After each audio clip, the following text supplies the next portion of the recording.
ओम नमः शिवाय। श्री शिव महापुराण रुद्र संहिता सती खंड तीसरा अध्याय। ब्रह्मा जी के पुत्र धर्म ने अपने पिता तथा भाइयों की ऐसी दशा देखकर धर्म की रक्षा करने वाले भगवान सदाशिव का स्मरण किया।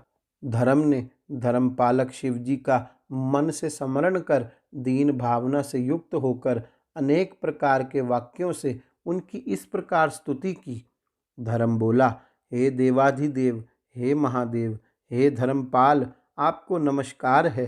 हे शंभु, सृष्टि पालन तथा विनाश करने वाले आप ही हैं। हे प्रभु, आपने निर्गुण होकर भी रज सत्व तथा तमोगुण से सृष्टि कार्य के लिए ब्रह्मा, पालन के लिए विष्णु तथा प्रलय के लिए रुद्र स्वरूप धारण किया है। हे प्रभु, आप शिव तीनों गुणों से रहित, प्रकृति से परे, तुरीयावस्था में स्थित, निर्गुण, निर्विकार तथा अनेक प्रकार की लीलाओं में प्रवीण हैं। हे महादेव, इस भयंकर पाप से मेरी रक्षा कीजिए, रक्षा कीजिए। इस समय मेरे पिता तथा मेरे भाई पाप बुद्धि वाले हो गए हैं। ब्रह्मा जी बोले, धर्म के द्वारा परमात्मा प्रभु की जब इस प्रकार स्तुति की गई, तब वे आत्मभू शिव धर्म की रक्षा करने के लिए वहीं प्रकट हो गए। वे शंभु आकाश में स्थित होकर मुझ ब्रह्मा तथा दक्ष आदि को इस प्रकार से मोहित देखकर मन ही मन हंसने लगे। हे मुनि श्रेष्ठ, उन सबको साधुवाद देकर और बार बार हंसकर मुझे लज्जित करते हुए वे वृषभ ध्वज यह कहने लगे। शिवजी बोले, हे ब्रह्मन, अपनी कन्या को देखकर आपको काम भाव कैसे उत्पन्न हो गया? वेदों का अनुसरण करने वालों के लिए यह उचित नहीं है। बुद्धिमान को चाहिए कि माता, भगिनी, भ्रातृपत्नी तथा कन्या को समान भाव से देखे, इन्हें कदापि कुदृष्टि से ना देखे। वेद मार्ग का यह सिद्धांत तो आपके मुख में स्थित है। हे विधे, आपने काम के उत्पन्न होते ही उसे कैसे विस्मृत कर दिया? हे चतुरानन, आपके मन में धैर्य जागरूक रहना चाहिए। आश्चर्य है कि आपने इस काम के वशीभूत हो कन्या से रमन करने के लिए इस प्रकार अपने धैर्य को नष्ट कर दिया। एकांत योगी तथा सर्वदा सूर्य का दर्शन करने वाले दक्ष, मरीचि आदि भी स्त्री में आसक्त चित्त वाले हो गए। देश काल का ज्ञान न रखने वाले मंदात्मा तथा अल्प बुद्धि वाले कामदेव ने भी अपनी प्रबलता से काम बाणों द्वारा आप लोगों को विकार युक्त कैसे बना दिया? उस पुरुष को तथा उसके वेद शास्त्र आदि के ज्ञान को धिक्कार है, जिसके मन को स्त्री हर लेती है और धैर्य से विचलित करके मन को लोलुपता में डुबा देती है। ब्रह्मा जी बोले, इस प्रकार सदाशिव के वचन को सुनकर मैं दुगनी लज्जा में पड़ गया। उस समय मेरा शरीर पसीने से पानी पानी हो उठा। हे मुने, तत्पश्चात काम रूपिणी संध्या को ग्रहण करने की इच्छा करते हुए भी मैंने शिवजी के भय से इंद्रियों को वश में करके काम विकार को दूर कर दिया। हे द्विज श्रेष्ठ, उस समय मेरे शरीर से लज्जा के कारण जो पसीना गिरा, उसी से अग्निश्वात तथा बहिर्षद नामक पितृगणों की उत्पत्ति हुई। अंजन के समान कृष्ण वर्ण वाले और विकसित कमल के समान नेत्र वाले वे पितृ महायोगी, पुण्यशील तथा संसार से विमुख रहने वाले हैं। हे मुने, 64,000 अग्निश्वात पितृ और 86,000 बहिर्षद पितृ कहे गए हैं। उसी समय दक्ष के शरीर से भी स्वेद निकलकर पृथ्वी पर गिरा। उससे समस्त गुण संपन्न परम मनोहर एक स्त्री की उत्पत्ति हुई।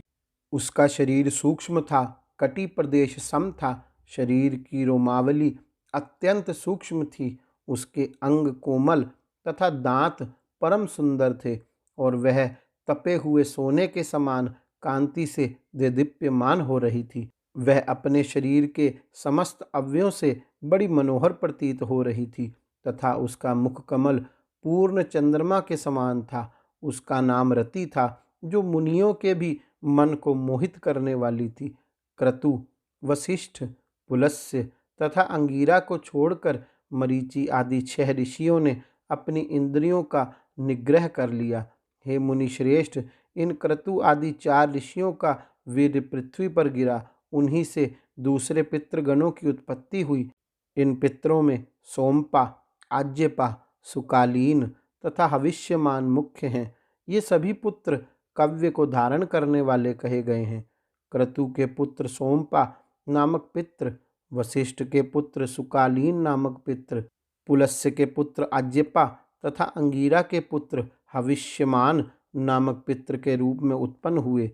हे विप्रेंद्र, इस प्रकार अग्निश्वात आदि पितरों के उत्पन्न हो जाने पर पितरों के मध्य वे सभी कव्य का वहन करने वाले कव्यवाट हुए। इस प्रकार संध्या पितरों को उत्पन्न करने वाली बनकर उनकी उद्देश्य सिद्धि में लगी रहती थी।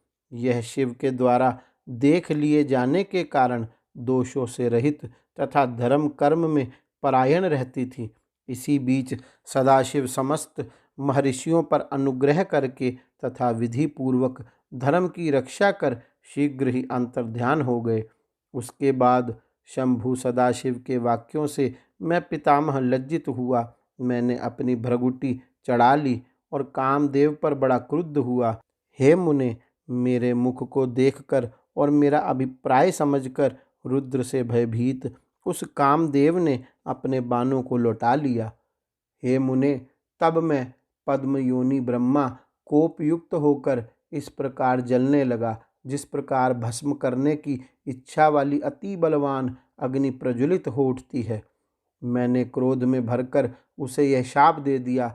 अहंकार से मोहित हुआ यह कंदर्प शिवजी के प्रति दुष्कर कर्म करके उनकी नेत्राग्नि से भस्म हो जाएगा। हे द्विज श्रेष्ठ, इस प्रकार मुझ ब्रह्मा ने पितृ समूहों के तथा जितेंद्र मुनियों के सामने इस काम को यह अमित शाप दिया। मेरे शाप को सुनकर भयभीत हुआ कामदेव उसी क्षण अपने बाणों को त्याग कर सबके सामने प्रकट हो गया। हे मुने, उसका सारा गर्व नष्ट हो गया। तब वह दक्ष आदि मेरे पितरों, संध्या एवं मुझ ब्रह्मा के सामने ही सबको सुनाते हुए यह कहने लगा। काम बोला, हे ब्रह्मन, आप तो न्याय मार्ग का अनुसरण करने वाले हैं। हे लोकेश, तब मुझ निरपराध को आपने इस प्रकार दारुण शाप क्यों दे दिया? हे ब्रह्मन, आपने मेरे लिए जो कहा था मैंने तो वही कार्य किया। आपको मुझे शाप देना ठीक नहीं है, क्योंकि मैंने आपकी आज्ञा के विरुद्ध कोई अन्य कार्य नहीं किया है। हे ब्रह्मन, मैं ब्रह्मा, विष्णु तथा शिव ये सब भी तुम्हारे बाणों के वशीभूत होकर रहेंगे। ऐसा जो आपने कहा था उसी के अनुसार ही मैंने परीक्षा ली थी। अतः हे ब्रह्मन, इसमें मेरा अपराध नहीं है। हे देव, हे जगतपते, यदि आपने मुझ निरपराध को यह दारुण शाप दे ही दिया तो इसका कोई समय भी निश्चित कर दीजिए। ब्रह्मा जी बोले। तब मैं जगतपति ब्रह्मा उसकी यह बात सुनकर चित्त को वश में करने वाले काम को बार बार डांटता हुआ इस प्रकार बोला। हे काम, यह संध्या मेरी कन्या है। तुमने इसकी ओर सकाम करने के लिए मुझे अपने काम का लक्ष्य बनाया, इसलिए मैंने तुम्हें शाप दिया। हे मनोभव, अब मेरा क्रोध शांत हो गया है, अतः मैं तुमसे कह रहा हूँ उसे सुनो। तुम संदेह रहित होकर सुखी हो जाओ और भय छोड़ो। हे मदन, तुम महादेव जी की नेत्राग्नि से भस्म होकर बाद में शीघ्र ही इसी के समान शरीर प्राप्त करोगे। जब शंकर जी विवाह करेंगे तब वे अनायास ही तुम्हें शरीर प्रदान करेंगे। हे नारद, काम से इस प्रकार कहकर मैं लोक पितामह उन मानस पुत्र मुनिवरों के देखते देखते ही अंतर्ध्यान हो गया। इस प्रकार मेरे वचन को सुनकर कामदेव तथा मेरे वे सभी मानस पुत्र प्रसन्न हो गए और शीघ्रता से अपने अपने घरों को चले गए। इस प्रकार श्री शिव महापुराण के अंतर्गत द्वितीय रुद्र संहिता के द्वितीय सती खंड में काम शापानुग्रह वर्णन नामक तीसरा अध्याय पूर्ण हुआ। गौरी शंकर भगवान की जय। ओम नमः शिवाय।